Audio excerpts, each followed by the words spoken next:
This is a pleasant surprise. Major decisions about Syria will be made within the next 24 to 48 hours, he said this afternoon. And maybe not just about Syria. Does Putin bear responsibility for the suspected chemical attack in Syria? Trump, he may, yeah, he may.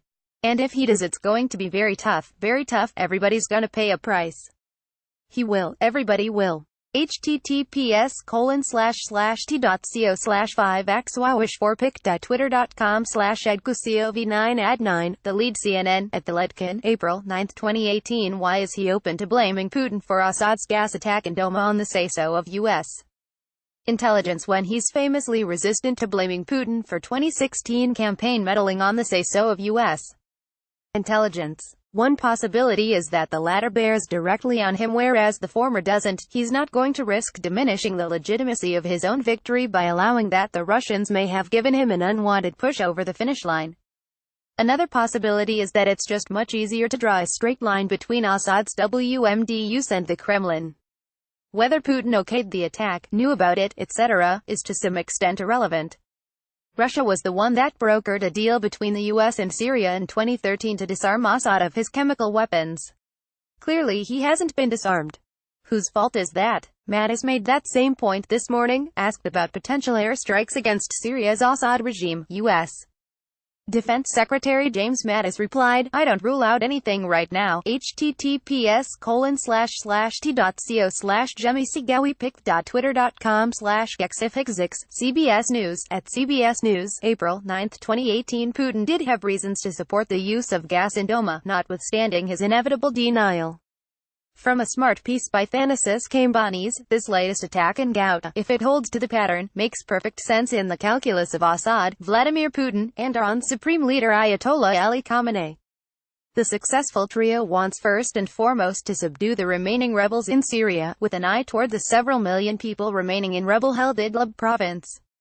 A particularly heinous death for the holdouts in Ghouta, according to this military logic, might discourage the rebels in Idlib from fighting to the bitter end. Equally important, however, is the desire to corral Trump as Syria, Russia, and Iran did his predecessor, Barack Obama.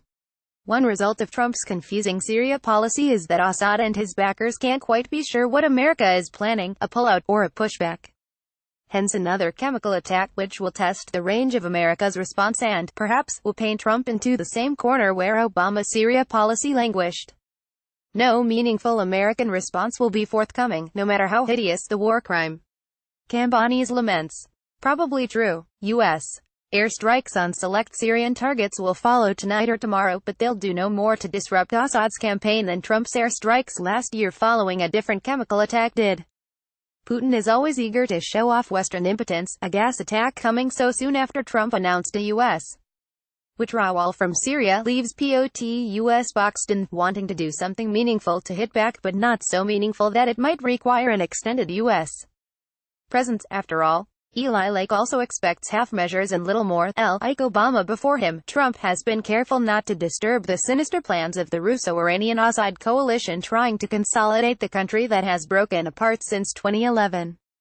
The humanitarian costs still stagger the mind. It's not just the horror of the gassings. Ghouta, for example, like Aleppo before it, has also been under siege. This means basic food and medicine have not reached the civilian population. As photos released late last year from Agence France Presse showed, infants are literally starving to death.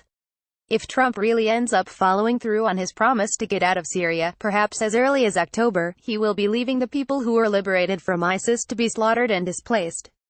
He will be helping Iran complete its land bridge to the Mediterranean Sea.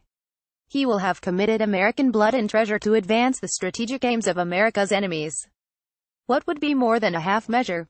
If he's intent on withdrawing, notes Lake, Trump could follow Bush 41's example and at least provide a no-fly zone over territory held by U.S. allies in eastern Syria like the one provided for Kurdish areas of Iraq after the First Gulf War. Is Trump ready for war with Iran if they send Shiite militias eastward into that territory after America withdraws? Another, more ambitious plan would be to try to lift the siege of Ghouta that's now in its fifth year by flying in humanitarian supplies, but whether that's logistically feasible or advisable is above my pay grade. If a U.S. supply aircraft were shot out of the sky, what does Trump do then? He wants out of Syria ASAP.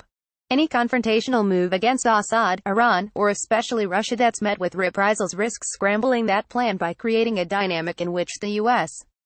has to stay put, or even build up just to save face. If getting out is Trump's supreme goal, the only wise play in response to the gas attack is a wrist slap or nothing at all. Note Superhawk John Bolton over Trump's left shoulder in the clip above. By the way, today's his very first day on the job.